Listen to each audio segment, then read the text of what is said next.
अस्सलामु अलैकुम वरहमतुल्लाहि वबरकातुह। मोहतरम नाज़रीन, एक साहब हैं हमारे मिलने वाले हैं, उनका कमेंट आया मेरे पास। कहते हैं कि मुफ्ती साहब कि मैं अपनी बीवी से मैंने हम बिस्तरी की और हम बिस्तरी करने के बाद जब रात में सोने का वक्त आया तो हमने और हमारी बीवी ने आधा धड़ धो लिया, यानी कमर से नीचे धो लिया, जहाँ पे गंदगी लगी थी वो धो लिया। क्या हम पाक हो गए कि हमें पूरा गुस्ल करना ज़रूरी है? देखिए, अगर बीवी से हम बिस्तरी की है, ठीक है, बीवी से हम बिस्तरी करने के बाद कंधे से नहाना या फिर कमर से नहाने से गुस्ल अदा नहीं होगा, क्योंकि जब बदन से मनी निकलती है और जब मनी निकलती है तो बदन का एक एक हिस्सा नापाक हो जाता है, चाहे वो औरत हो चाहे वो मर्द हो। बदन के हिस्से से मनी निकली, यानी बीवी मियाँ बीवी ने हम बिस्तरी की, हम बिस्तरी करने से फारिग होने के बाद अब उनको मुकम्मल गुस्ल करना पड़ेगा।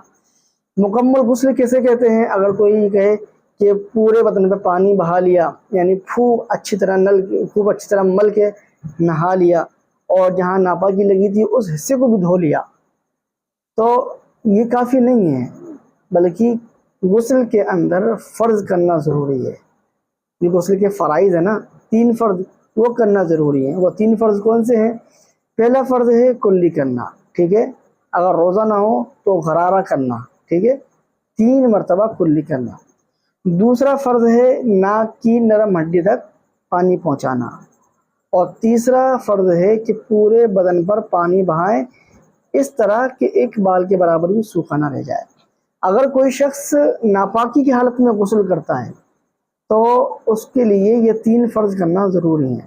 अगर इसमें से एक भी छूट गया तो उसका गुस्ल नहीं होगा, चाहे वो दिन भर नहाता रहे। तो मेरे मोहतरम, मेरे भाई, जो आपने मुझसे मसला पूछा था, तो जवाब यही है कि अगर हम बिस्तरी करने के बाद गुस्ल करते हैं तो सिर्फ़ कंधे और कमर से नहाना ज़रूरी नहीं है, बल्कि पूरे बदन पर पानी बहाने के साथ साथ गुस्ल की जो फ़राइज़ हैं वो भी करना पड़ेंगे, ठीक है, क्योंकि नापाकी, जब इंसान नापाक होता है, जब उसकी मनी निकलती है और बीवी से हम बिस्तरी करता है तो उसके बदन का एक एक हिस्सा नापाक हो जाता है। अगर आप कमर धो लेंगे तो ऊपर हिस्सा नापाक है, वो भी धोना पड़ेगा। अगर आप कंधे से नहाते हैं तो सिर नापाक है। इसलिए मेरे मोहतरम, पूरे बदन पर पानी बहाना फ़र्ज़ है और जो गुस्ल के फ़राइज़ हैं वो भी करना ज़रूरी है, ठीक है। उम्मीद है कि आपको ये मसला बआसानी समझ में आया होगा। इसको दूसरे लोगों तक ज़रूर शेयर करें, ताकि जो लोग अपने मसाइल में परेशान रहते हैं पाकी नापाकी के मुतालिक कि किससे पूछें किससे ना पूछें, तो उन तक ये क्लिप ज़रूर पहुँचाएँ ताकि वो अपने मसलों को आसानी से समझ सकें।